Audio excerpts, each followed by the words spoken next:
notice Rhonda is going to be running a few polls during this session, so do keep an eye on your chat function and respond to the polls.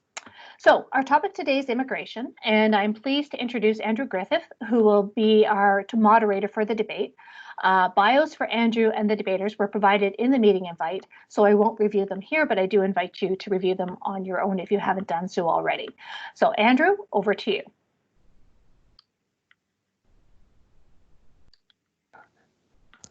Okay, can you hear me? Am I on? Yeah. I'm getting a nodding of head. Great. Okay, well, first of all, Laura, thanks to you and the IOG for organizing this session of debates, and I'm pleased to help out in the first one on immigration. I'm really pleased as well to be doing this with Dawn and with Tasha, because I think they really bring a wealth of experience in thinking on these kind of issues, and they'll help frame the discussion and the issues. Dawn and I had discussed that we were looking for a debate to inform and educate rather than one to score political or other points. Well, you know, there will be various polls during the session to gauge your reactions. We really want you to keep the learning objective in mind. Like virtually all discussions we have, the issues raised and points made occurred at a number of levels, ranging from the factual to the underlying values that inform and shape narratives and how arguments are presented. Our selection of facts, in fact, reflects conscious and unconscious decisions, which in turn are influenced by our values and beliefs. So as you listen to our two debaters, reflect on what values underline their positions and how their narratives reflect their values. And you as public servants, you have and will continue to have lots of contacts with a wide assortment of people, ranging from colleagues, political staff, and stakeholders. Some are easier and some are harder to deal with. Understanding their values and how that shapes their arguments and narratives can help how to intervene and how to engage. I personally learned this the hard way when I was DG for Citizenship and Multiculturalism when Jason Kenney was minister. Some of you from IRCC may remember those days. As part of Fearless Advice, I would regularly meet with him and his staff and invariably present advice that at best was deemed unhelpful and at worst disloyal. A central part of that learning experience was a greater awareness of my own values and beliefs that resulted in me in being less open to understanding where they were coming from, because fundamentally they had a different worldview than most of the previous conservative and liberal governments. And I realized not as quickly enough that I had to broaden my understanding of that worldview in order to be more effective and present more neutral advice. Symbolic to my understanding was walking into staffer offices and seeing portraits of not only the Queen, but former President Reagan. And I also had to learn how to engage the minister and staff by asking more questions during briefings to help me understand the intent behind their positions, rather than just arguing over the specifics in order to present the advice accordingly. So advice tended to focus more on how to achieve their policy intent rather than almost reflexively contesting it while being clear on the personal risks. One of the examples I like to use is sort of when we were working on the citizenship guide, Discover Canada, when we were not getting anywhere with our draft, the minister's staffer suggested he revise the draft in order for public servants to understand where they were coming from. This was a risk. You know, as public servants, you never give up the pen on the draft if you can avoid it. But it worked. We had a much better understanding of what they wanted, but also the opportunity for a frank and open discussion regarding our concerns with some aspects of the draft. Some were accepted, some were not, of course. Substantively, this forced me to challenge my values, biases, and orientations, and become better placed to provide more neutral and objective advice. In Socrates' word, know thyself. I captured my learning experience and reflections in Policy Arrogance or Innocent Bias, that's my shameless plug, and later read Daniel Kahneman's book, Thinking Fast and Slow, to help me understand further my biases and learning how to step back from them, and I highly recommend that book. So with that, I will share you some immigration examples that reflect contrasting narratives and values. To start with, let me pick up on the example Don uses in his paper, the debate over asylum seekers, and whether they should be characterized as illegal migrants or irregular arrivals. If you characterize them as illegal migrants, that fits into a law and order narrative, emphasizing controlled or managed immigration and fairness in that there is one process for all. It implies fraud or misrepresentation in their claims. It is a narrative that can appeal to immigrants and non-immigrants alike. But the managed immigration narrative downplays the humanitarian aspects of people worried about their future in the USA.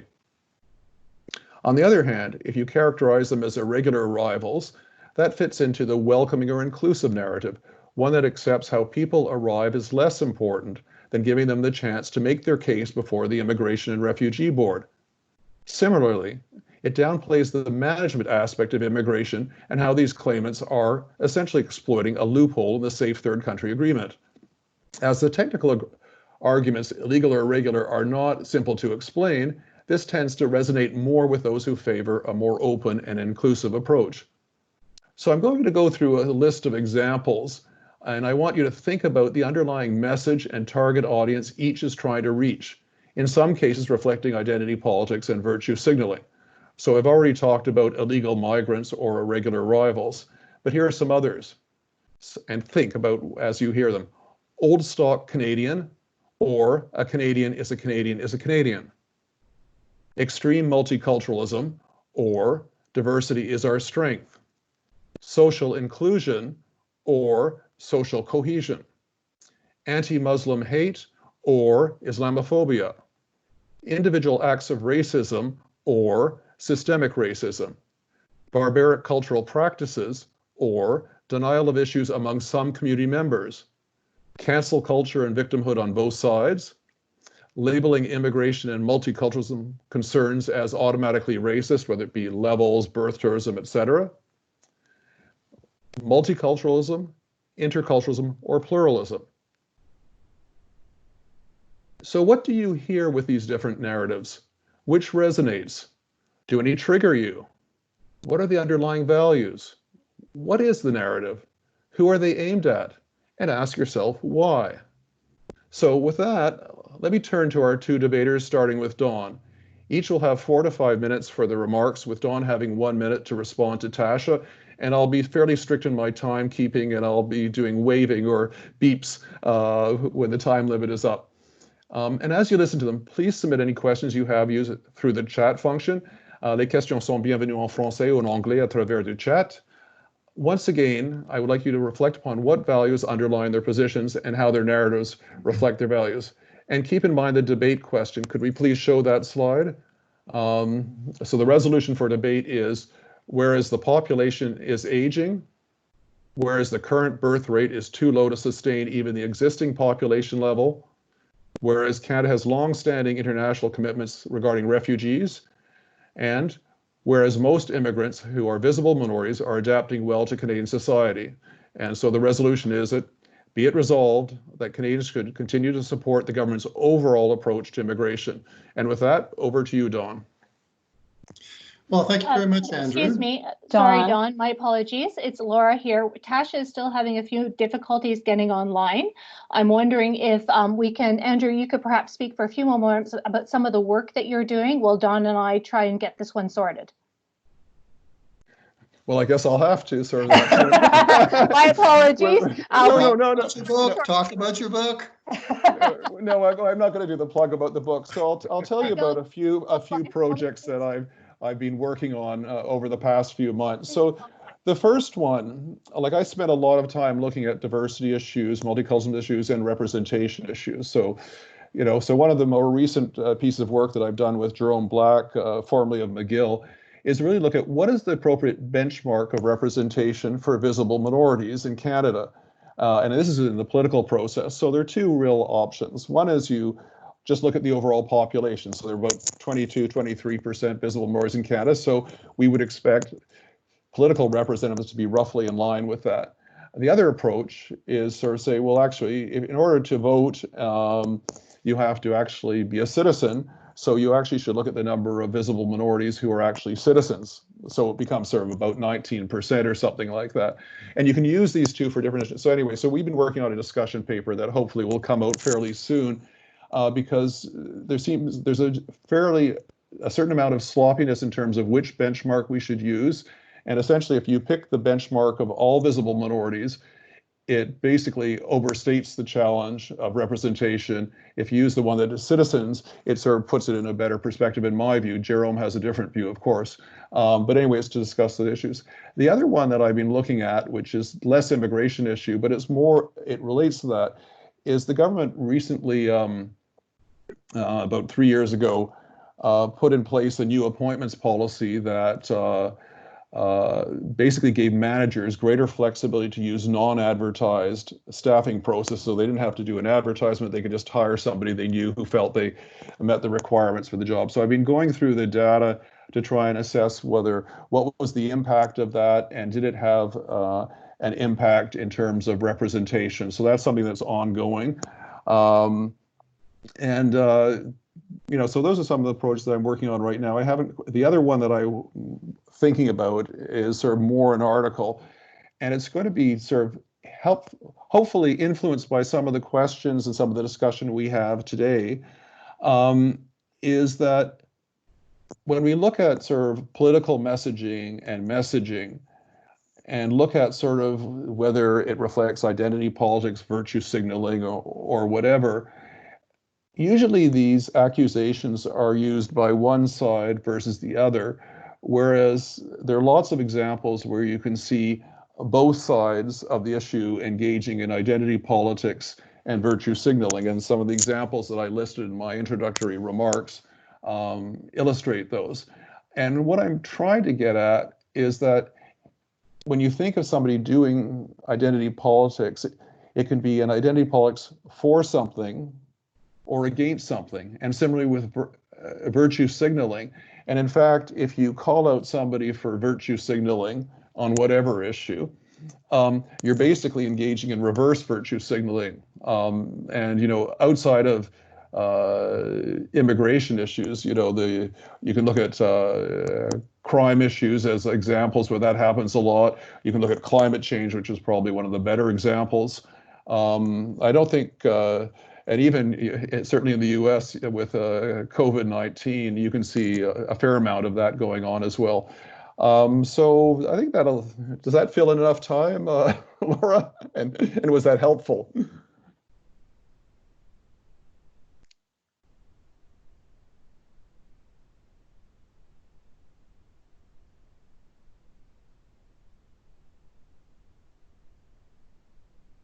Any reaction?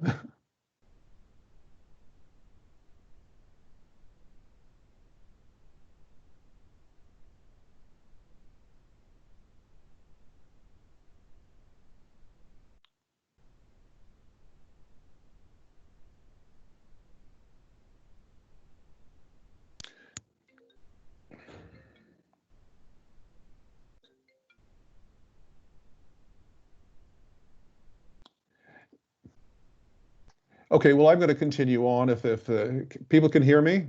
Could I just have a nod of head? Like it says my microphone's on. Maybe I've been muted by the organizer. No, you are still okay. Okay, well, okay, well, I'll keep on filling time, and maybe just fire me some questions. I think the other thing that'll be interesting to watch as you go through, listen to us today, and I think you have a workshop tomorrow where you're going to work through the issues, is of course the big question in immigration in Canada today is what will be the impact of COVID-19 on immigration levels, on the mix of immigrants we accept this year and subsequent years.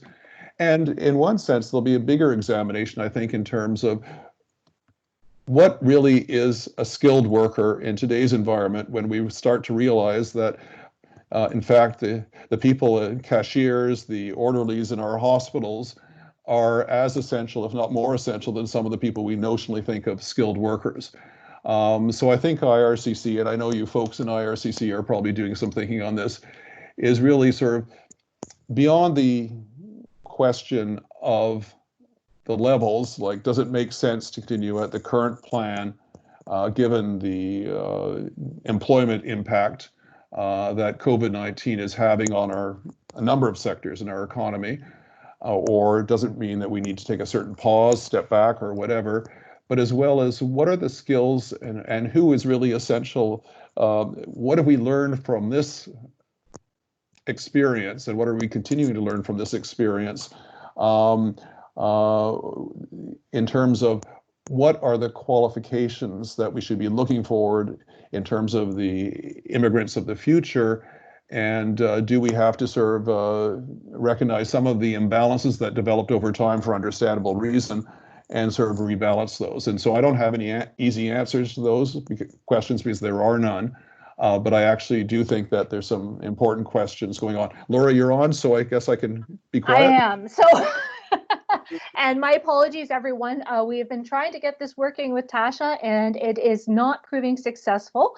So behind the scenes, Dawn and I have been considering another approach. And so Dawn is going to take a different approach to today's session. And if we manage to get Tasha in, we'll continue on. But in the meantime, we do want to continue with what we were actually trying to achieve today. So my apologies to everyone, but I am going to pass it over to Dawn, who's going to take a slightly different approach in the current absence of Tasha. So Dawn, you'll need to unmute yourself.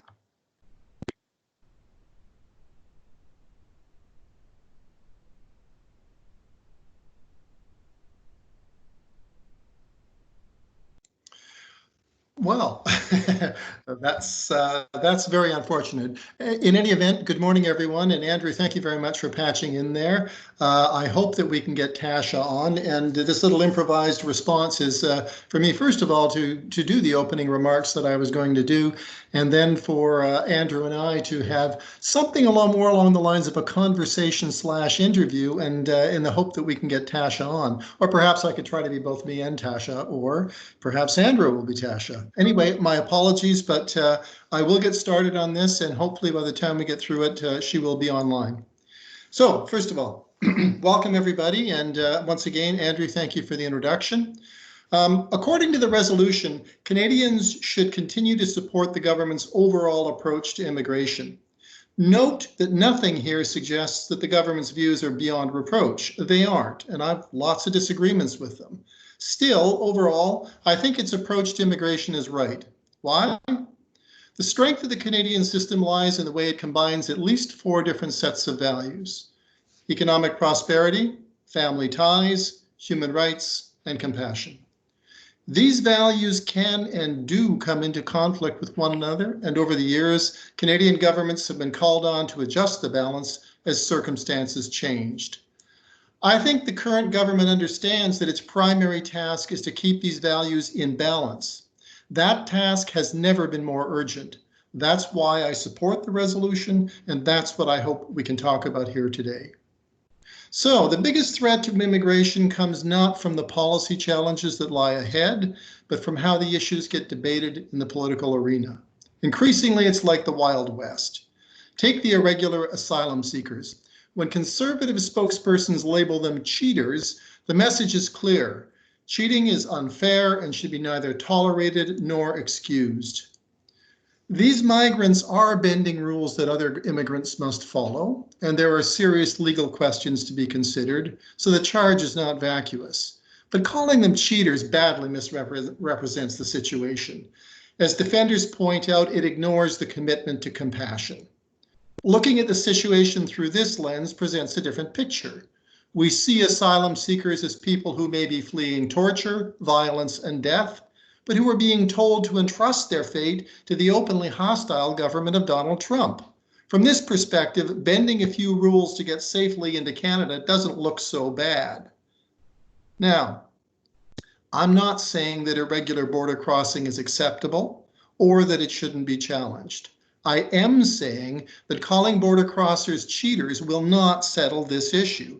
It zooms in on one aspect of a complex issue and pretends that the only real question is whether cheating is wrong. This is not just false, it's myopic. It denies that other values and other views count, and it shuts down any debate about them. Finding an answer to issues like this requires a different kind of engagement. Complex situations call for discussion, openness, and accommodation on both sides, not simple answers. Without these, there will be no progress. This trend towards oversimplifying issues is likely to get worse before it gets better. And there are reasons, the reasons lie in our politics. Those on the opposition benches have grown tired of the government's talk about balancing values.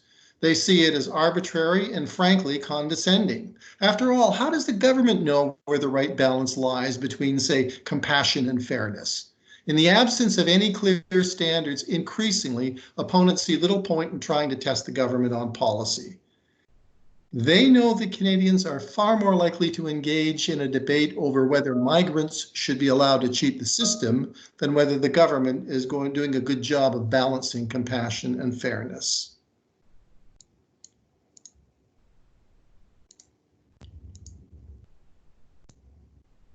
And that, I think, is the political challenge of our day. If the real goal is to rally support, hot-button issues are much more likely to get results.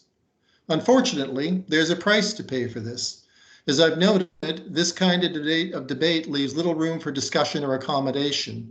It usually leads to a clash of views that divides the two sides and solves nothing. Let's call it polarization. It's a genuine threat to the immigration system, and it's spreading fast. Although we've called this session a debate, I want to be clear that I'm here less to defend the current government than to engage my colleague, Tasha, whom I hope is near, and in a thoughtful conversation about how to make policy debate work better. I think there are ways to do this, and I'm hoping we'll get a chance to explore some of them over the next hour. So thank you very much, and Andrew, back over to you.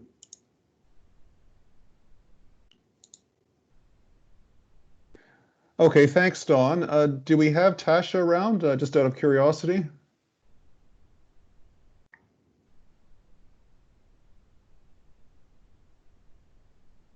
I'm taking that as a no. Okay. Okay, well, I'm trying to think what's the best way of doing it. Like, we do have some standard questions that really would benefit from Tasha being here as well to get the different perspectives. So I'm just wondering, have my chat function open, so I haven't seen any real questions. I mean, Marie asked me a question about definition of virtue signaling or identity politics, and I said it's targeting messaging. But I'm really trying to think what's the best way to proceed. We could go through my questions, but it's a bit, or maybe Dawn, maybe you should ask the questions and I should turn it around. I'm open to thoughts and what's best for the group, Well, let me start by asking you this, Andrew, and let's put you in Tasha's chair for a second. Is there anything I've said that, given your considerable experience in this area, that you find you want to challenge or underline or support? Well, I mean, I think when I listen to you, I think the fundamental message is what is the appropriate balance between the different objectives between economic and the more humanitarian, more compassionate side of things. And that's always a challenge for any governments, because in any society, of course, there's a range of views. And so in general, the balance tends to refer to the point where, you're in that sweet middle spot where you don't have too much opposition one way or the other. So traditionally, the way the governments have handled that is sort of the balance between sort of the number of immigrants we take in on the basis of economic interests, the number of family members that we allow to reunify, and the number of refugees. And that fluctuates over the years, with the major shift, I think, happening during the Mulroney years, where suddenly the balance where it was mainly family reunification type immigration, whereas the proponents was economic class. So economic class is about 60%, give or take a few percentage points year to year. It was slightly higher under the previous Conservative government, slightly lower under the Liberal government, but not substantially. So that's how governments tend to reconcile the balance issues. So some would argue, go ahead, do you want to intervene? I could, but if you want to go further, that's fine. Yeah, so that's tends to see how the governments tend to balance it, and to a certain extent, it's an easy way, because if you move it too far one way or the other, it provokes opposition on the other hand. So, even under the Conservatives, they still maintained a fairly active and robust refugee settlement program. They made changes, significant changes, but they maintained that.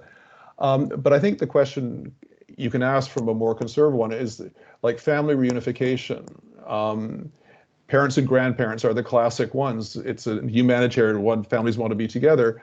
But from an economic, hard-nosed economic one, having people come here in their 60s and 70s, they may help with childcare, and in fact, they do help a lot with childcare, which is an economic contribution. But mainly because of their age and demographics, they're going to be a net cost to the healthcare system. So, in the sense that an older population, more likely, we all know that as we get older, we tend to use more healthcare services. So the argument that could be made is that what is the real value, or what is the overall balance?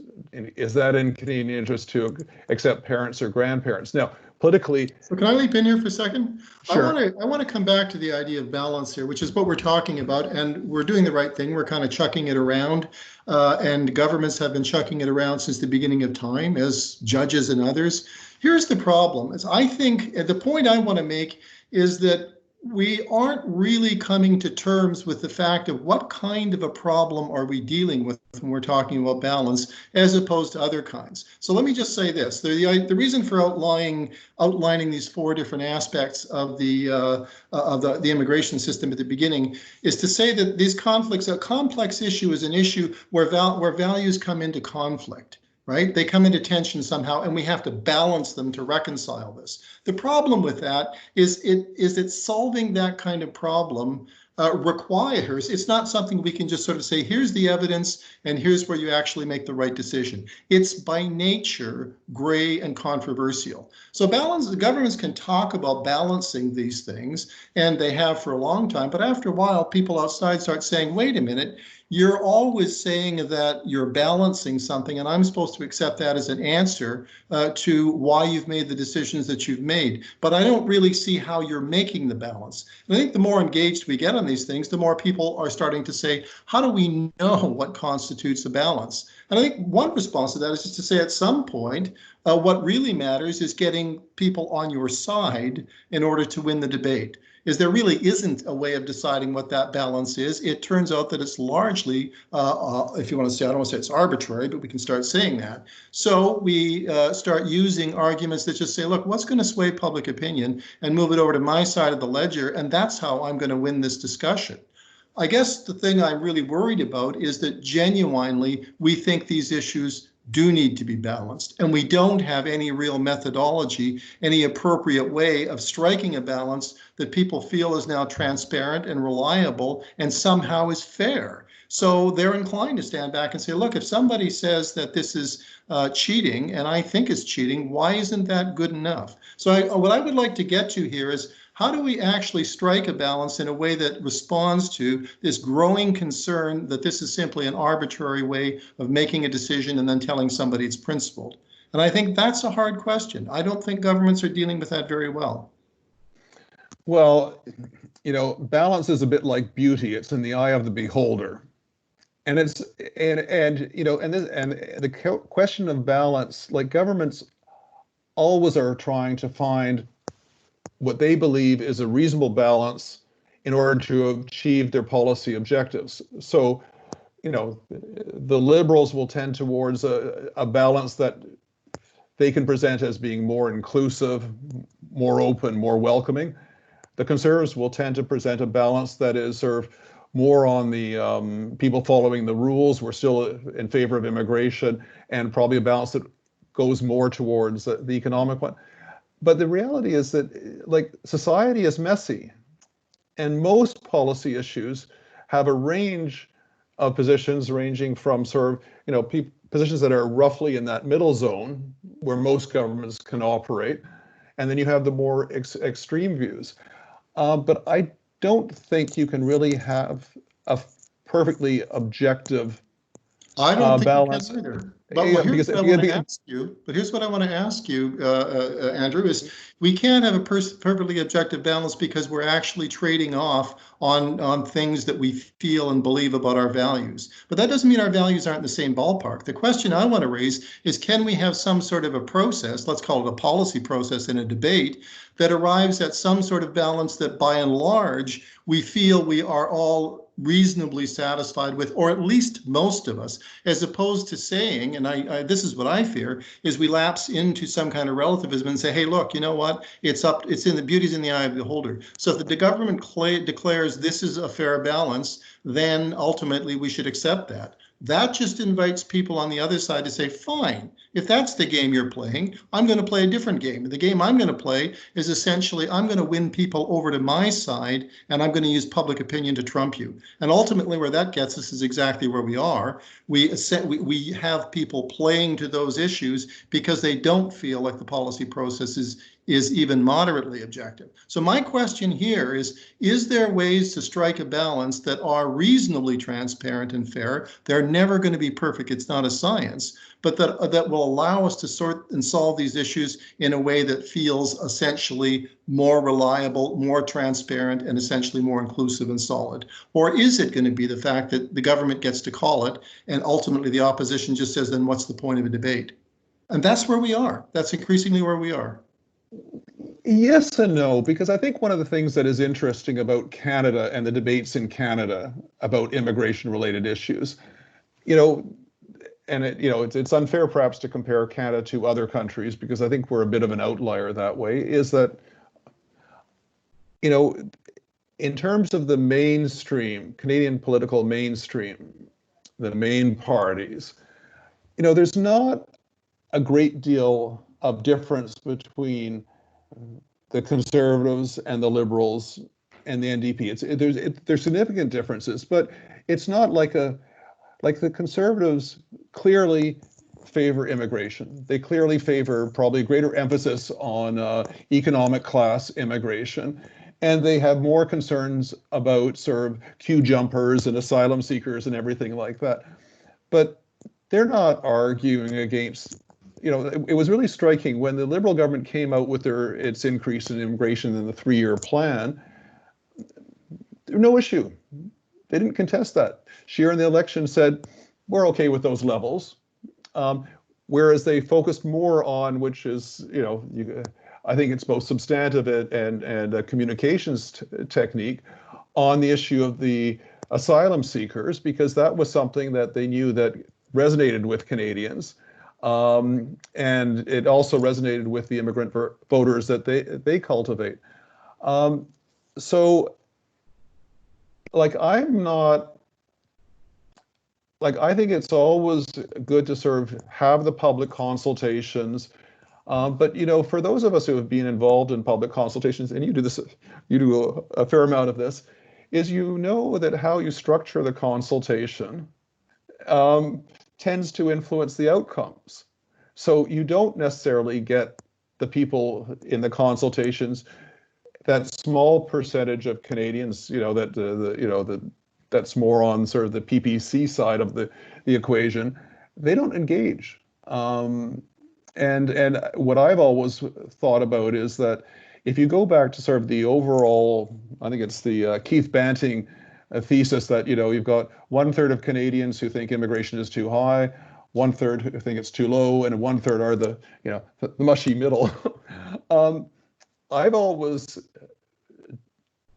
I like that framework, but I also think it's limited because I'm saying that it's not nuanced enough, because I'm saying if you actually want to advocate on immigration, or for that matter, advocate against immigration, you have to go into those blocks of thirds that are leaning one way, and you have to start peeling off some of those people, because of the 1/3 who are opposed to immigration. There are some who are obviously, white supremacists and like that, but that's the minority. Well, but let me just jump in here for a second. I want to come to the consultation thing in a moment, but I want to say you're right until you're wrong. When I first started writing my comments for this, what I thought is that it's not just defending this government, it's defending most governments in Canadian history, because most of them were by and large on the same page about our values, about the system and about immigration, and we understood that we needed immigration. And I'm not saying we're the United States, and I hope we don't become the United States, or for that matter, Europe. But I think that what you said about political parties, let's now take it in a bigger perspective. My concern is that, in fact, that is changing, is that there is a movement that's gaining, that in some places is very strong, and that it is not actually in the same sort of space about values, where we can assume that you and I, whether you're conservative and I'm liberal, we can have a discussion and more or less find the same space and live more or less in the same ballpark and shift back and forth a little bit. In fact, some of the views on immigration, and the world is changing around us, are becoming far more, I would say, extreme in some places. And I think there's a serious concern whether that will become the norm, whether it could take over and become the norm, just like whether Trumpian politics could become the norm in the United States, and that's now, which is now the Republican Party. So let me just say this, is I'm not claiming that Canada is the same place as some other places, but we're seeing serious signs of it, including in the Conservative Party. And so what I want to say right now is, let's stop this. And this is where the consultation piece does come in. I don't want to take too much time here. I'll just say this, is there is a question. When we were all in the same ballpark, we didn't really need to ask ourselves a lot of questions about the process, because we tended to agree.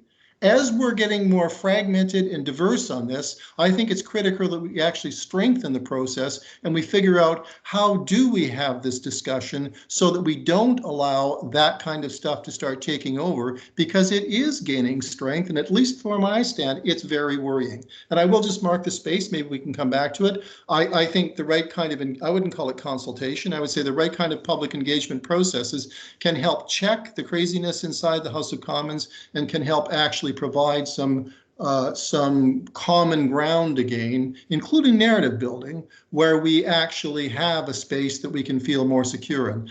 That space is getting eroded.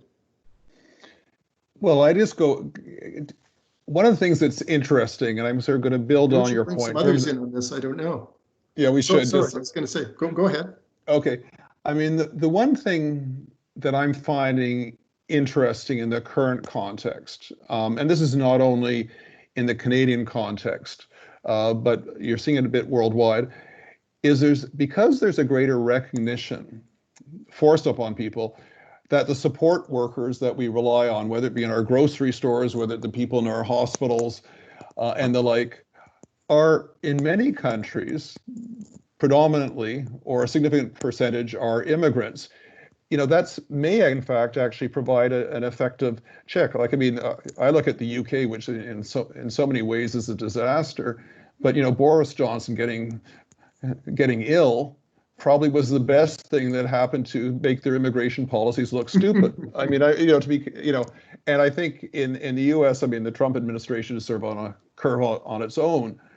But you're seeing more articles in terms of sort of who are the people who are suffering, who are the people that, and so that actually provides an opportunity to provide a narrative, say, wait a minute, there's some opportunities here to have more positive, to develop positive narratives about immigrants in environments and in countries where that's not the case.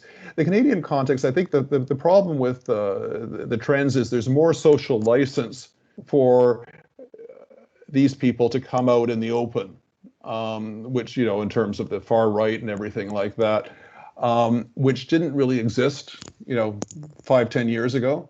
And so I think that's the you can argue that's worrisome. Maybe it's actually better that they're out of the closet, so to speak, so that we're aware of them. But we should probably get to some of the other questions. Can I say one last thing about this? And then I think we should see if we can get some response from people. I just want to pick up on that last point, and let me say a word or two about consultation and narrative building. First of all, my concern is that this, I don't want to broaden the discussion too much, but I'm going to go out of the box for just a second. I think this problem that I'm talking about the way the policy is being debated, is that immigration is one example, but it's true of most of the way we're debating policy. It's true in the environment, it's true in a whole bunch of areas. So we're dealing with a more basic problem here. What we're finding out goes back to what you said. We used to have a fairly common narrative about a lot of this stuff and a shared political space with relatively shared values. Increasingly, that is not the case. And as that breaks down, what's arising or being discovered in the political world is the way to win this is not to have a debate, it's to marshal public support. And the way to marshal public support is ultimately to play to some group of people and play to them on an emotional level, to use hot button issues and so on. So I guess what I want to say is this, I'm just going to say it and then maybe we can pick up on it after, is to go back to the narrative thing. I think what the policy process demands of us now is that we create some of the solidarity that we didn't have before. And one way of doing that is through narrative building.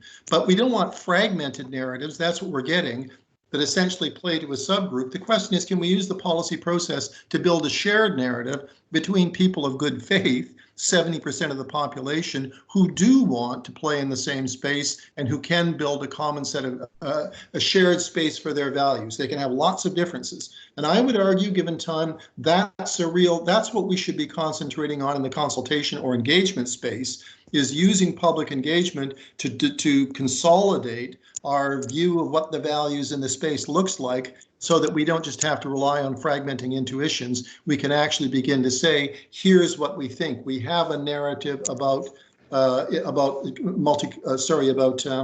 immigration that is open and confident and welcoming and so on, as opposed to the reverse. But anyway, let's have a look and see if anybody might want to raise some questions or make some comments. Oh, there's lots, so I just have to figure out how to do that. Okay, so let's just see. Okay, so somebody put a comment about the question of healthcare, and do we necessarily need to use a lot of the healthcare in the sense of parents and grandparents, and what are the balances? I mean, I think, you know, that's a policy question. Like some people would argue, and some people have argued, that parents and grandparents are a net drain on the economy. Fraser Institute studies, you know, is one example of that. And then the balancing question is that, and I know this both from personal experience and friends, is that the parents and grandparents are a form of childcare for many immigrants who are contributing to the economy. So again, the question becomes, okay, you could put a certain dollars and cents points that say, okay, well, it costs us that much, savings in childcare is that much, therefore it's net benefit or net negative. But then the values come in, you know, do we want our grandparents to be stuck halfway around the world? You know, and most Canadians, I would think, will sort of, when it put it in that context, they will relate to that. So let me just go to the next question. I'm just going to go through some quickly. And Mireille, my dear friend Mireille Paquette in Montreal, said it's not a question about balance, about process and generating trust in the process. And I think that's a valid one. Sorry, could you repeat that? Okay, well, Mireille sort of said it's not really a question of balance, but of ensuring that the process generates trust in the process, so that people feel their views are heard, and therefore that helps generate a certain confidence in the outcome. So let me just say one word about that, because I absolutely agree with that. Here's what I want to say is you need the right kind of process for people to trust, the right kind of engagement process and policy process. And if they would trust the process because it's reliable, it will be a process that allows them to achieve balances, because it will be inclusive, it will give people an opportunity to speak and make trade-offs and so on. So the way to get to the right balancing is to have a process that you actually can trust and you see as transparent. And frankly, we don't.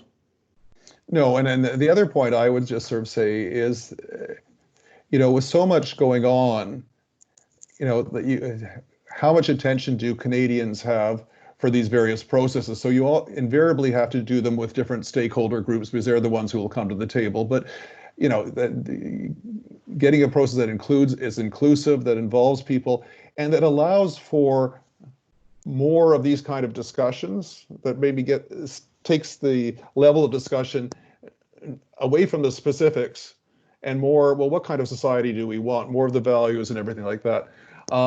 So somebody sort of pointed out, say, why don't I talk about the NDP, Green Party, or Bloc Québécois? Well, I mean, the Bloc Québécois on immigration is to the right. And NDP is more to the left. So yeah, the Liberals, obviously, you know, they get pulled to the left by the NDP and some groups, and you know, they're a bit of a balancing act. But I don't think they're as influential on these debates, because I think the natural liberal inclination tends to be more towards inclusive anyway. So there's a bit of shade between the two parties on specific issues, safe third country and everything like that. But I don't think it's that. And the Greens, I just really haven't sort of looked at very much because they're just not that significant. And my apologies to any of you who are Green sympathizers on there. Okay, let's just see who. By the way, I'll just make one quick comment on that and say that in my own comments, I didn't address some of those, not because I don't think those differences are important in looking for a balance. It's because I thought the most conspicuous and egregious examples of that kind of narrow, I don't even know, let's just say of that kind of argumentation that sort of zooms in on one side illicitly is coming from the Conservatives. And it's not that I want to pick on them, I just think it is. It's the one that worries me the most. It's the one that needs to be stopped and corrected. I think there's more risk on that side. I would agree with that. Okay, Teresa sort of asked a question about sort of how do you reconcile an appropriate balance between the three groups of immigrants when we expect to focus on the economy in a post-COVID era? Good question, and good luck at IRCC figuring that one out. I think, my guess, and I have no inside knowledge here, is that, the focus on the economy in the post-COVID era will be more with respect to the high unemployment rates and what sort of immigration policy and immigration levels make sense in that context. But we'll find out, and I think it's still a bit. And I know that people at IRCC are doing some work and some thinking in that area. But I think it's still probably a bit too early. And I think, as we get to the fall, early fall, we'll have a better sense of how the economy is shaping up and what the impacts are. I mean, sometimes it's better to wait a bit until there's more.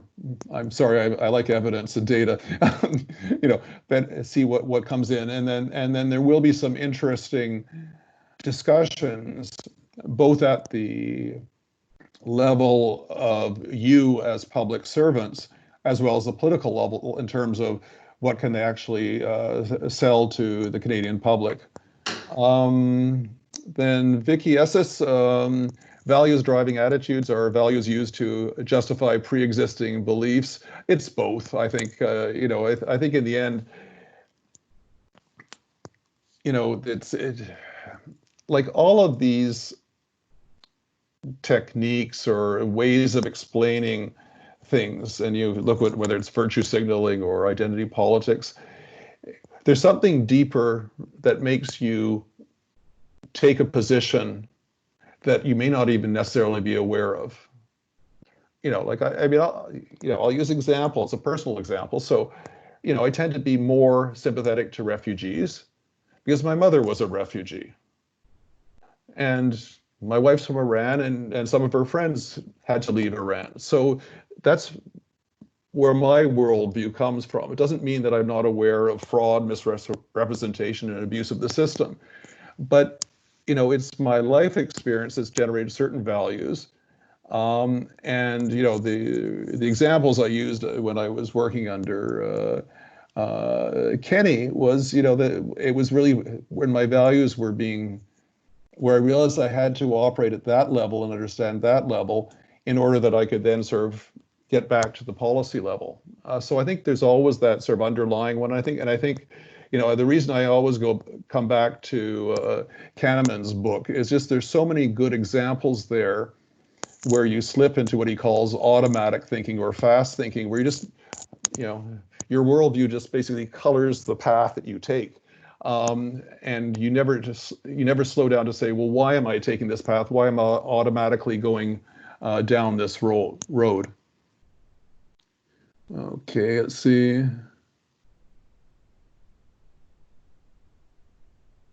Okay, just trying to see that.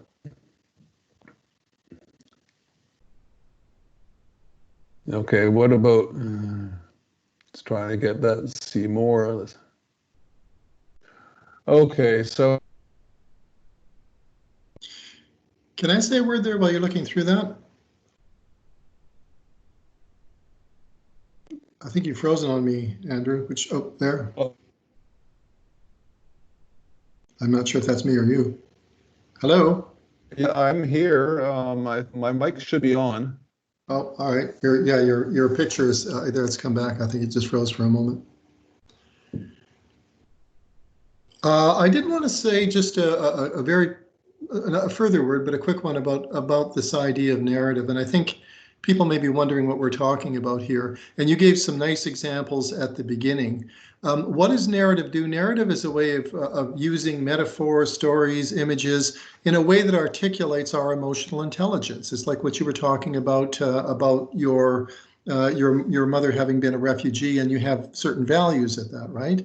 It articulates in some way the context around our values for us. That's what's powerful about stories. They combine facts and circumstances and situations in a way that makes sense to us. But that doesn't mean it's always right or it's admirable. We can tell some pretty horrible stories. The idea of narrative building is a way of sitting down together, let's say building a shared narrative, where we actually can have a discussion about the stories that we have to tell about our understanding of the relationship between these values and what we care about, and that begins to try to use a common story, build a common story in order to position those values relative to one another. It's not going to give you a fine-grained answer to the balance between one thing and another, but it's going to put these values in context to one another. You've got a story to tell that essentially allows space for everyone. And I could give you some examples of this. I'm not sure you're frozen there, Andrew, so I don't know if can you still hear me? Hello? Oh dear. I'm not sure. Am I on alone, or is anybody on? Laura, Hi Don, it's Rhonda. You're on alone. Andrew has just left. Let's hope he's just experiencing a bit of temporary technical difficulty and will come back shortly. But I would say continue, and we can take a few more questions. Okay, Rhonda, can you see the questions at all? Yes, I can. Do you want to pose one or two? Oh, sure. Yeah. Well, do you want to? You were in the middle of answering one, so yeah. Actually, I'm going to go one step back. further this and just say something about narrative building. And I'm tempted to give an example of a very bad narrative because it's so powerful. So I'm going to take a minute to do this. And please, nobody be offended by this. It's a narrative maybe some of you share, I don't. And in fact, it's a story that Donald Trump was telling that got him into power, and essentially he told and still to some extent tells.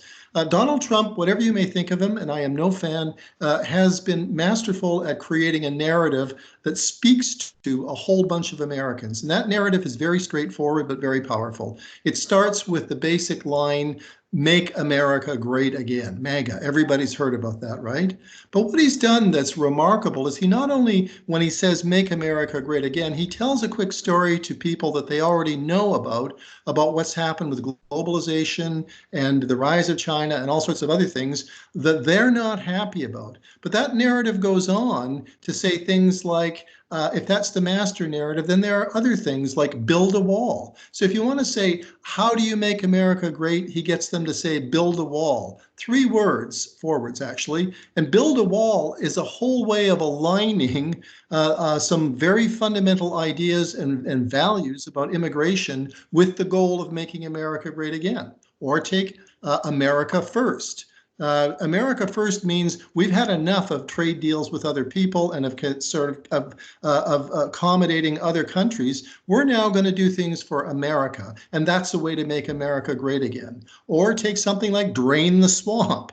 It means the problem with America and the reason it's so bad is because it's been taken over in Washington by a bunch of people who don't care about anything except themselves. So he's created a narrative that's very integrated. He says, how do you make America great again? You build a wall, you put America first, you drain the swamp, and people get that. It speaks to their belief systems, their understanding, and their values. I am not saying that's a good narrative. What I am saying is it shows you how powerful narrative can be, is that it unites and brings together tens, if not hundreds of millions of Americans, certainly tens. So I guess what we should learn from that is that narrative building in a time when things are really vague and open-ended and people are losing a grasp of where the center lies, creating narratives like that gives them a focus. And if we were able to build those kind of narratives, it would draw a lot of us together, and we can build good ones, not necessarily bad ones. Welcome back, Andrew.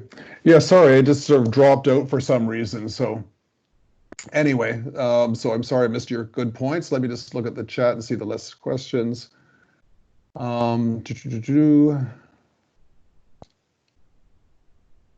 Okay, somebody raised the point, sort of, how are there ways to see all the experiences and look at multi-sectoral approaches? And what about people who are not immigrants but who have been here for a long time, like Indigenous people, homeless, and everything like that? Well, I think on the latter one, I think there's always been a challenge of how do you reconcile or integrate the immigration narrative with the nation, with the narratives of Indigenous peoples. And one of the sort of the best ways was by a chief who sort of said basically it's the circle getting larger, and so the community is getting larger and everything like that. And the other way, of course, is sort of through more sort of pedestrian approaches, like the TRC and its recommendation to make sure that the citizen oath includes a reference to Indigenous peoples and the Andrew like. and Dawn, my apologies, Laura Edgar here, just to say Tasha and I have been working behind the scenes for quite a while to get this going, but I think she is now able to join the conversation. Better late than never, so she'll be popping in just a second. Thanks. Okay, great, thank you. Hello, Tasha. Well, that'll be great. So we'll wait Hello. until. Okay, Tasha, over to you. All right. I first of all want to apologize sincerely for not only the technical difficulties, one of the reasons the technical difficulties were there, and it is completely my fault. I thought this debate was tomorrow, full disclosure. That was in my calendar for tomorrow. And call it technology, call it whatever. This has never happened to me, but I'm owning it, and I'm here because I know this topic is so important, and I wanted to thank, of course, Dawn, for inviting me to debate this. So I'm not sure what stage your conversation is at, but if you want to posit me a question to kick things off, Andrew, so we don't disrupt the flow of what everyone's been listening to, please do so. And again, my sincere apologies to absolutely everyone who's on this call. Well, Tasha, you make me feel better. It's happened to me too as well. So thank you for that. It has never happened to me. So I blame COVID-19. Good excuse. It'll be the excuse. It'll be the excuse of the year. Anyway, why don't I start with the one question? So, I guess what I'd like to start off with, Tasha, would be useful. Sort of, what would be your particular criticism of how the government is handling immigration these days, and their related policies, and what do you think are the values underlying those criticisms? Well, the main criticism, and my criticism of the government, is many criticisms that would come, I think, from perhaps I would see the small c conservative, or people who do not appreciate what the government is doing, think that the government has been focusing on the wrong objectives. Yes, it's been focusing on labor objectives, but for one thing it has done, it has greatly expanded family reunification. It changed the age rules for people to come in who did not have language skills to this country. It lowered the age at which people could come in. Previously, it had been 55 years. That was then raised. It was lowered back. The implication being you can bring in people who would not necessarily have the right skills to participate in the labor market because they don't have the language abilities. That's an issue. It's an issue, I know, across the country in terms of the fact a lot of people come and may have qualifications but can't use them. We're seeing that playing out, ironically, in this pandemic. Now there's opportunity for people who do have qualifications, couldn't engage in the labor force, and are being called to do so, specifically in health capacities. But previously, I think the government also failed in the issue of the border in Quebec, which is a migrant issue less than an immigration issue. And we have to distinguish between immigration and refugees, obviously, and migrant patterns. But the main criticism has been that until recently, until actually the border was closed because of the pandemic, the government's attitude was to simply let people come into the country who weren't necessarily genuine refugees. And that's the biggest sticking point, is the fairness argument, that people were able to cross the border because they were able to come through the United States, often paying exorbitant sums to people, brokers who would bring them in, who would get them taxis to take them to the crossing, this sort of thing, and then come over. And the images Canadians were getting, were known as a welcoming people, there's no question.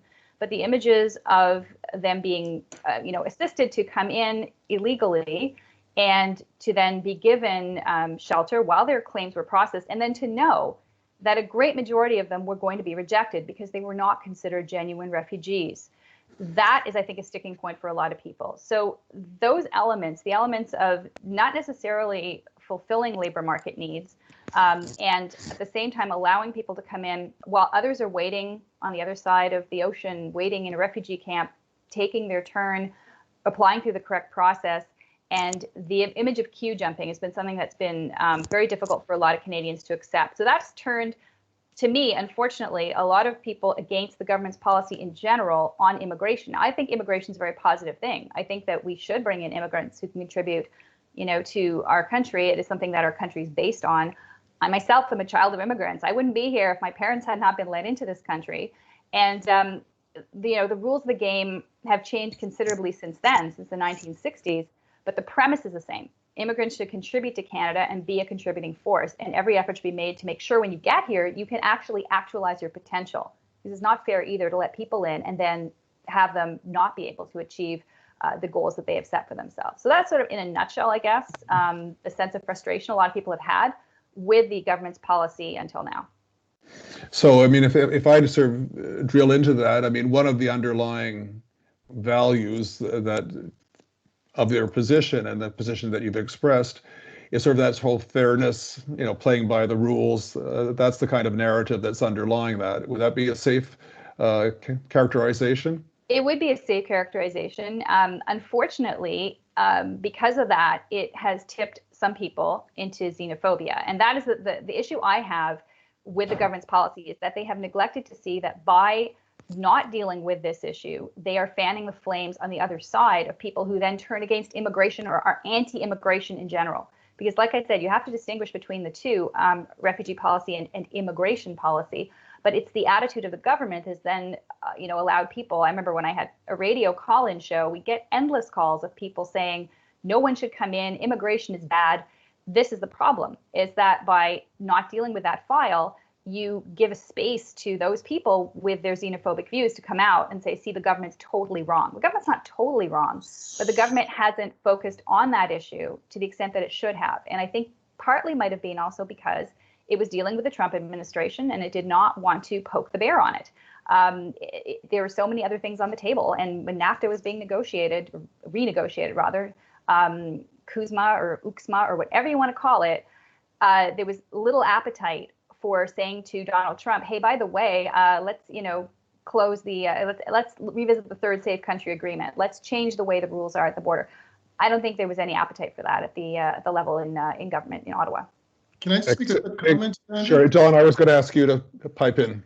Yeah, I mean, first of all, let me just say welcome, Tasha, and for your benefit, we've had something of a conversation going on between Andrew and myself and others about some of these issues and the values. And you've said some of the things in this last minute that I probably would have said. So I'm just going to say very quickly in response. I wouldn't tell the story the way you do, not surprisingly, of what happened with that. And let me go back to the paper, by the way, which I think was the discussion paper I hope people have read. Basically, what it does say, if the polling is right, is that when this stuff was happening early on, it's not like people aren't offended by it. There is a fairness issue here. I'm not going to deny that. And I don't think most people think this is a good idea. I think what did happen is an extraordinary, maybe somebody should lose their job out of this, but an extraordinary situation in which the legal morass created a mess that we didn't know how to solve. And we can say that, two things. First of all, let me say this is, again, I think people can be offended by this, but most Canadians seem to be able to compartmentalize that. They seem to get that if there's a loophole here, it can be fixed and should be fixed. And they seem to think the government was dawdling on this. I will also agree with you on this, is they probably, not only probably, they didn't want to poke the bear, and probably for good reason. And I suspect the bear was quite happy to sit back, Donald Trump, and say, you guys solve this problem. And that just gives him one more stick to beat Trudeau with. So the only choice that he would have really had is essentially to annul the agreement, to cancel the agreement, the third country agreement with the United States. And that's not the right place to go. I want to add one more thing, is that while I think some people were probably upset about this, maybe even me in the beginning, the thing I want to draw attention to is the extent to which some of the opposition members decided to provoke it. They're the ones who are really poking the bear, a different bear. And I think if there hadn't been that attempt to turn this into an opportunity to make the system look terribly unfair, this would never have happened. And this is the part of the discussion you missed. I would just want to argue this, is that that's where the balancing values things got lost. If somebody saw an opportunity here to say, you know what, we can cast this as a cheating issue, and who cares what the consequences are, this is good for us because it's going to move public opinion from that side of the house to this side of the house. And that's the thing I think we want to stop. I think that I'm not arguing I'm not arguing that what's going on there is good, but I am arguing that sometimes you got to bite your tongue until you can figure out a better way to deal with it. And nobody's provided one. One point I'll do, and I'd like to move to another question, if I may. If I could answer that quickly, though, with one sentence. You need the time. Go ahead. Okay, really quickly. I agree that there's obviously opportunism by the opposition, no question. But the Prime Minister set the table for this because he's the one who's taken pictures of himself with refugees, the Syrian refugees, when the first mandate at the airport. He has promoted himself as opening Canada to the world. So that is one of his, he places as a strength, one of his hallmarks of his administration. So he cannot expect not to be challenged on that when he is dropping the ball on part of it. And I think that, again, it's both of them are using the issue for political gain. I think there's blame to be shared. Yeah. And the lesson, I just want to say the lesson is we should be thinking more about how we actually manage these issues, and that's not how. Okay, but the other thing, the last point to do in this discussion, because it's really a very good case study, is that when the government had the opportunity to basically end the policy in terms of allowing people through that emergency agreement with the United States, they did that. And they did that in 24 hours, which to my mind says that all the criticism and everything like that was being listened to. It was in Minister Blair's mandate letter. So it took some time, but in the end, I'm not sure the government actually is going to reopen Roxham Road after the various travel restrictions are in place. But I've got another question I want to move to. So the question I have for both of you, how can one really discuss values issues? And I'm looking at sort of issues like female genital mutilation, spousal abuse, diaspora politics, extremism. But how do you do it in sort of what I would call an open, frank, and a respectful way? Because these are really hard issues to grapple with. And, you've got one approach, which is the labeling these as sort of barbaric cultural practices to sort of demonstrate how abhorrent they are to Canadian law. The other option is sort of say they're against the Canadian law and a more neutral one. But I'm just wondering, what sort of thoughts do you have? Tasha, since you joined us late, you should probably get the first word in, and then Dawn a quick rebuttal, and then back and forth a bit. Sure. This is, of course, one of the stickiest points. It's one of the reasons that the Conservatives lost the election in 2015 was the barbaric cultural practices label that was put on these practices, which by any standard, cultural or not, discriminate against women, in particular, female genital mutilation. They are, not something that we in Canada or most of the developed world would say is a good thing. There's no question. I mean, if you want to use the word barbaric, you can. But it's inflammatory, and that was the reason that it was used, because there is this, it goes beyond the practice itself. It goes to the people who practice it, the implication being those people. And that is the sort of tagging that the government got in trouble with at the time. And I think also is not, it's not a unifying position. I think you can look at the practice and say, this is something that we don't countenance. Laws say no, everything says no, charter rights say no, discriminates against women, bad. But you don't throw out all the people, including women, who practiced it, unfortunately, on girls in these countries, because They have been inculcated in their mind that is what you do. To undo the desire or interest in practicing these things takes a lot of both education and also the law. Yes, applying the law 100%, but changing minds is part of the issue too. You're not going to change minds when you stigmatize people. Unfortunately, that does not work. The government learned that lesson the hard way. So I think that you have to take an absolute stand and say, no, these things are illegal. And if you practice them in Canada, you will face the full extent of the law, but not demonize all the people who are involved in that. Don?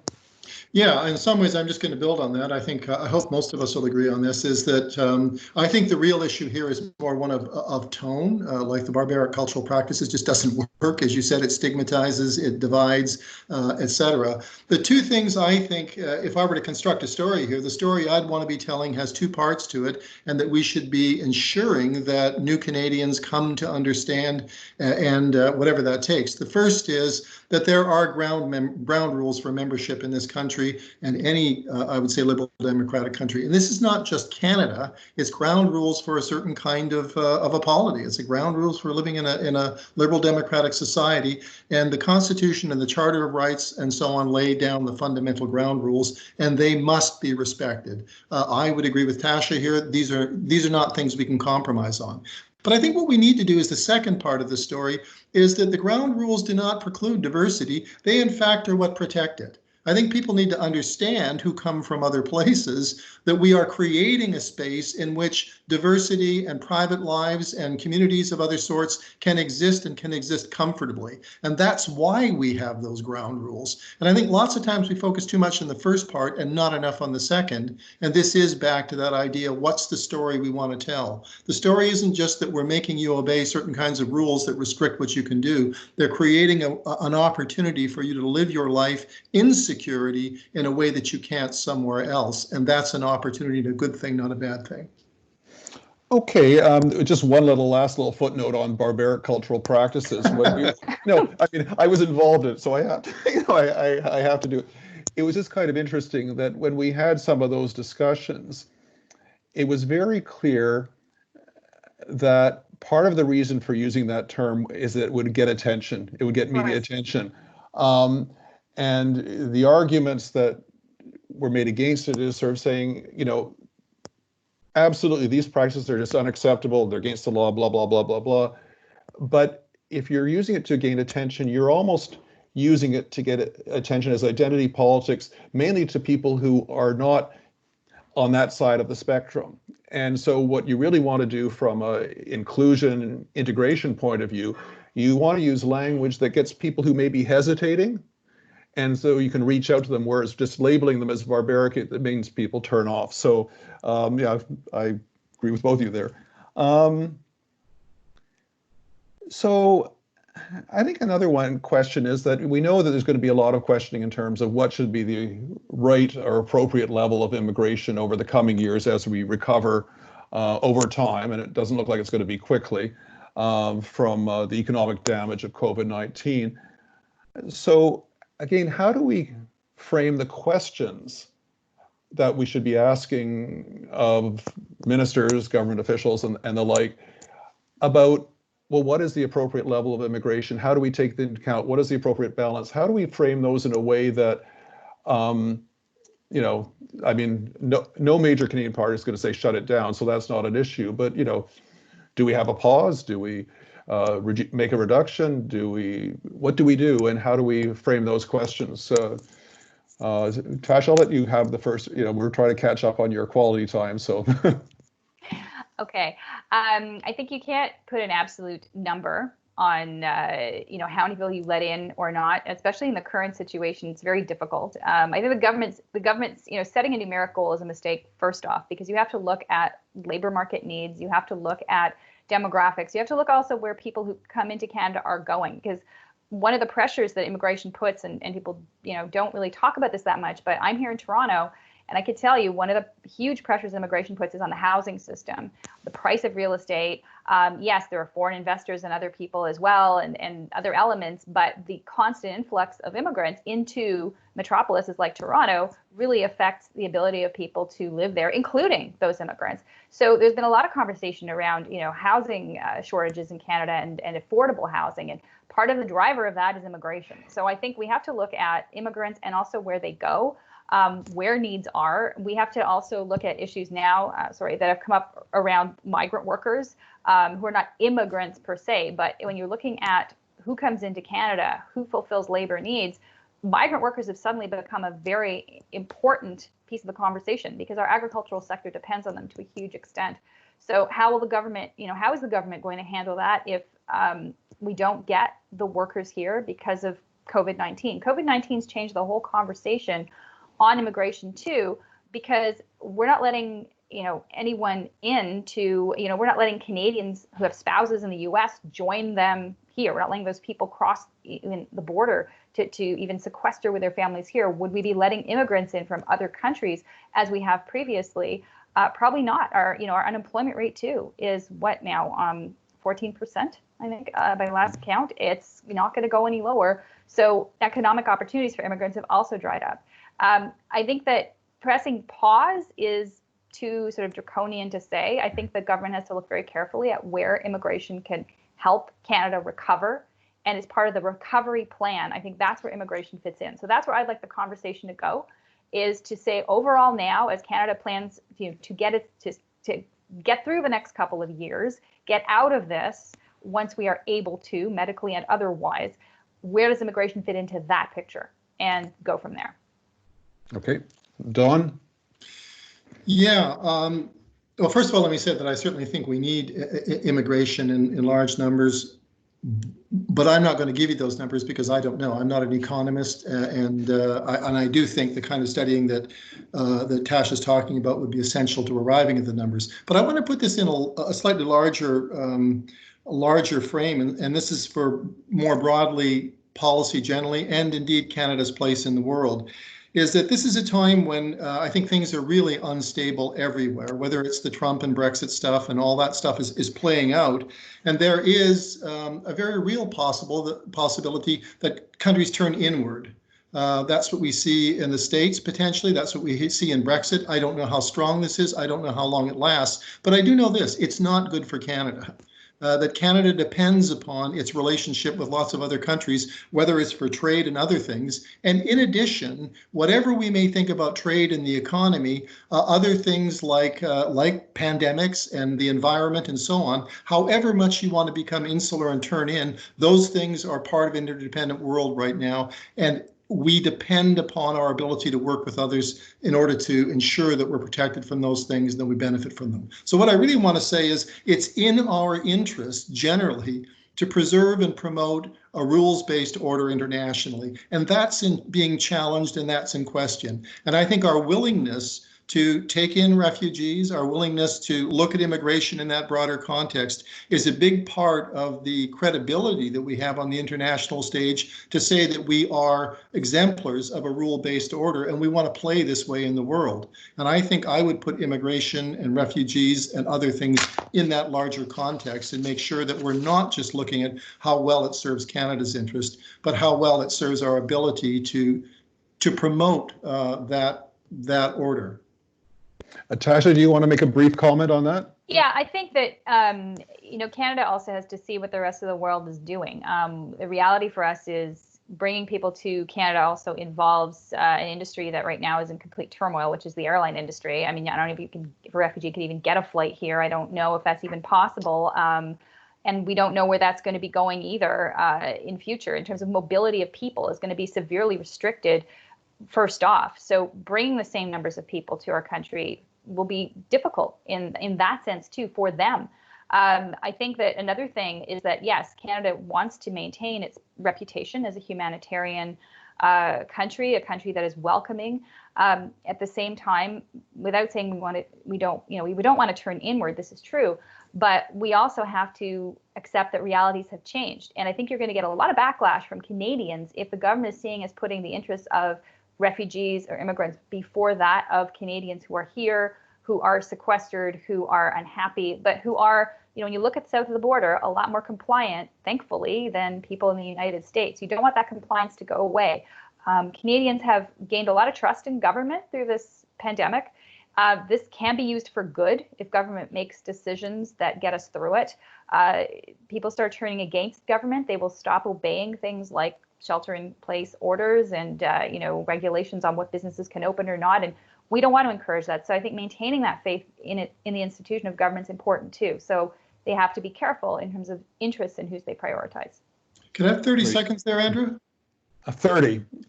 Okay, very quickly. I just want to say, Tasha, that before you came on, we did talk a fair bit about this question of how you balance and make these trade-offs between competing values and interests. And that's what you're talking about, which I don't disagree with at all. Here's what I want to say, and we talked about earlier, is that what we don't have in the policy process now, because we didn't need it in the same way before, is we don't have a process that allows us to genuinely find a better balance in a more legitimate, authoritative way. It's governments declare it, and the opposition argues for or against it. And I think we need a more robust policy process that allows for greater engagement, greater discussion, greater trade-offs, so that finding those balances you're talking about doesn't become a tension, it becomes a resolution of a tension. So there, for all of you listening, there's the challenge as you look forward in your various policy processes. So think about that. We're getting close to the end. So I think what I'm going to do, I'm going to ask 2 more questions. One, I'd like a quick answer. One is a bit more reflective one, and then we'll wrap up. And if we can get I don't think we need the question really in terms of who won the debate, because I don't think it's really being structured that way. John won because he showed up first. I was going to say, because you got here. Yeah. Well, you showed up, so you get some points anyway. So let's.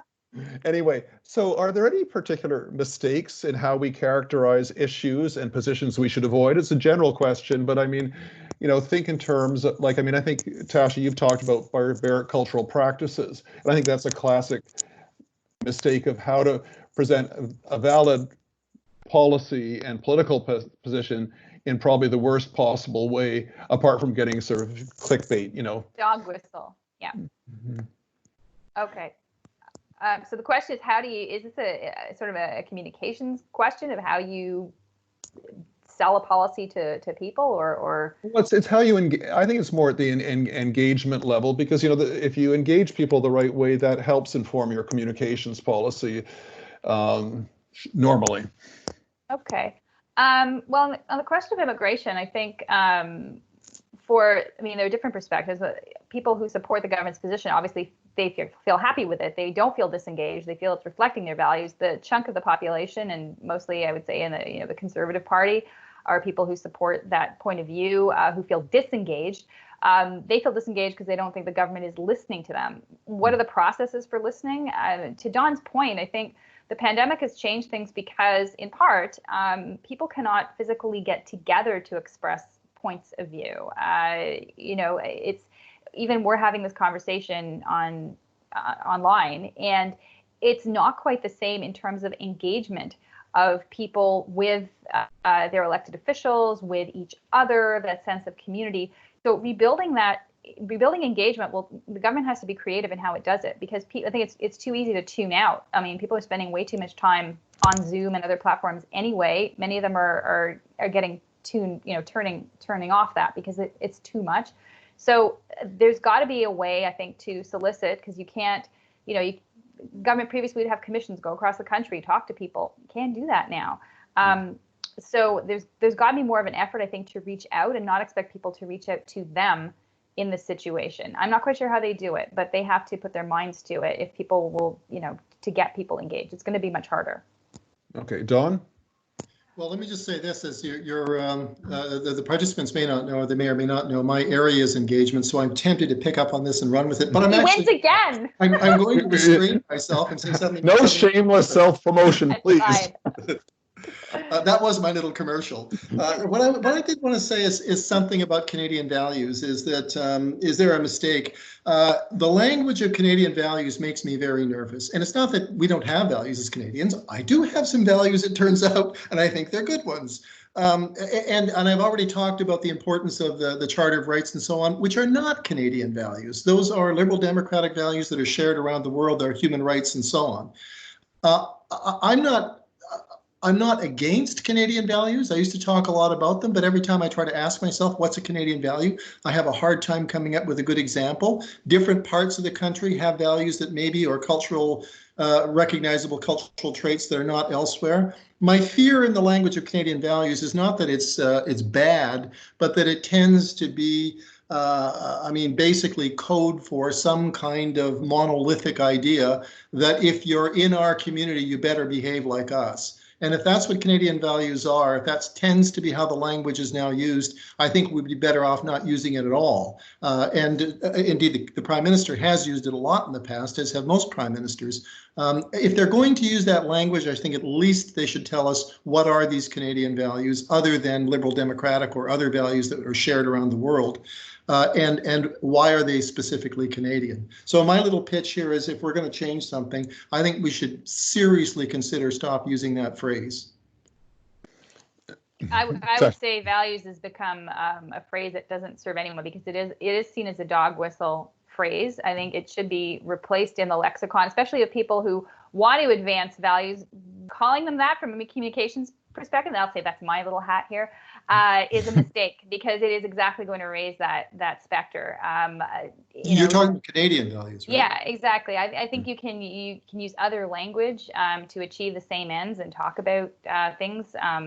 Principles is one. The Charter of Rights, to me, lays down the foundations, if you will, not say values, but foundations of what Canadian society is built on. And so it's a more neutral term that might be better to use.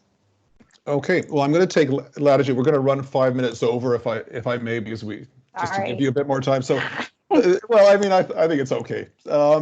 So there's one thing I'd like to do is, like, we've all had a sort of a richness of personal experiences and everything like that. And so I'm trying to think whether there are any examples you'd like to share in terms of where you sort of came at an issue or a problem from one perspective, and then through listening to people or your perspective changing or being confronted with other evidence that made a major change to me. Like, I talked about my time working for Kenny in his office, and it was actually a very fundamental moment for me in terms of realizing just how much I was missing something. And hopefully I haven't lost that lesson since those years. So Tasha, do you want to start, and then Dawn, and then we'll wrap it up after that? Okay. If I cast my mind back, I worked in an office too that I'd say changed my perspective, but informed my perspective in a different way. I worked for the government of Mike Harris back in the late 90s, and I worked in the office of the Attorney General. I was the legislative assistant. And the climate then, if anyone here was around at the time, you would know, was very hostile to the bureaucracy. It was extremely anti-bureaucracy. The government of the day, the Conservatives, who I wholeheartedly supported, the Progressive Conservatives of Mike Harris, supported their agenda, had great respect for what they wanted to do. But the way it was done really soured me on that, not on the goals, but on the methods and the need, it seemed to, especially in the office I was in, and it was sort of a general climate of fear across the government, was this attempt to really relegate the bureaucrats to a sideline and to disengage the political staff from them on the assumption that they were all hostile. And I think previous to that, I probably would have been joking around with people too, like, bureaucrats and they have cushy jobs and all this. It really changed my attitude, and I felt badly for the people who were there, who were trying to do their best. I felt that they were not being valued. Sometimes they were in tears, and it was unpleasant. So in terms of policy formation, what it told me is that even if there are people who came in and are in the public service side who don't agree with the government's policy, don't simply shut them out and assume they're out to thwart you, because what you'll end up with is not only extremely low morale, but not achieving the goals you want, which is to advance your ideas over time. Cultures are built over time, and if you neglect that, then you're going to be short term. You're not going to be reelected. You're going to have, groups of people who are mobilized against you within government, and that is a mistake. So I think, you win more hearts and minds with honey than with vinegar, I guess. And that was the lesson I learned. Yeah, good lesson. Dawn? Very nice, Tasha. My lesson, it probably can be, I guess I would talk about it in terms of some of the things I've said about narrative, and it goes back into the early 90s. I'm dating myself now, but that was when I was writing my PhD thesis, and it was the constitutional time. And I wrote it on among other things, the Distinct Society Clause that was in the Meech-Lake Accord. So there was much debate at that time, in case people don't know, about the nature of Quebec's identity and how it should or shouldn't be recognized in Canadian society, and ultimately what it meant for people like me who believe strongly in the Charter of Rights and liberal values and so on. And by the way, I was a supporter of the Distinct Society Clause, but that's another issue. But what did happen is that debate was going on. There were two quite different narratives. There was a narrative in Quebec about the importance of identity, and the nationalists who saw Quebec's history and so on as very important, and then a narrative outside and to some extent inside about whether this was consistent with liberal values and whether it was some kind of exclusive nationalism and so on. And I was kind of torn between the two because I believe in cultural membership, but I also believe in liberal values. But then some of the academics at the time I thought it was a really brilliant thing. It probably predates them, but they sort of made it famous at that moment and said, this is not about a cultural identity in the conventional sense. What we're asking for is we want to build a thriving Francophone society in the heart of North America. And I thought, what a wonderful story. That was a wonderful way of taking two different narratives and finding a shared narrative that works for everybody. And the reason why it does is it takes the emphasis off of your sort of history, and I mean literally your genetic history. Did you get born into the right families in order to be a member of the society? And says our ambition is to create a special society, but anybody can join it. You have to work for it, you have to learn the language and participate, but it makes it accessible to me. And I thought it was a wonderful example of dealing with that tension and of dealing with it by creating a single narrative that essentially struck a nice balance between the concerns on both sides. So I thought that was a brilliant example. I loved it. Well, I think that's a nice way to end our session. So first of all, I'd like to thank all the participants for sitting in on this, and I'm sorry we weren't able to get to all your questions, but I think you're doing a workshop tomorrow, so hopefully you'll be able to sort of follow up then. And obviously, I'd like to thank both Dawn and Tasha for taking the time and being with us and sharing both their professional insights as well as some of their personal insights in terms of some of these issues. And these issues are not going to go away, obviously. And again, how we discuss these issues, whether it be immigration or whether it be the other sessions that you're having, is always going to be with us. And again, as public servants, you're always going to be at the forefront of providing advice on consultations, advice on policy issues. And so my last word to you is really sort of do a deep dive in terms of, knowing thyself and knowing where you're coming from.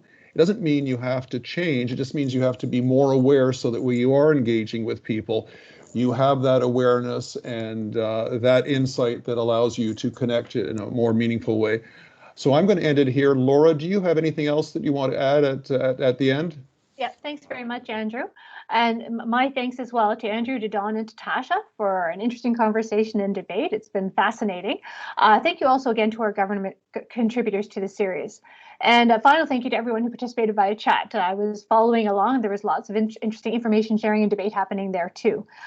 For those attending the learning session tomorrow, reminder that you can start logging on at 9 a.m. Eastern, and the session itself will start at 9:30. So thanks very much, everyone, and have a great day. Thank you, everyone. Thank you. Thank you. Thank you, Andrew. Thank you, Tasha. Thanks, John. Likewise, yeah. Thanks, Andrew. Thanks, Laura. Yeah. Bye. Thank you.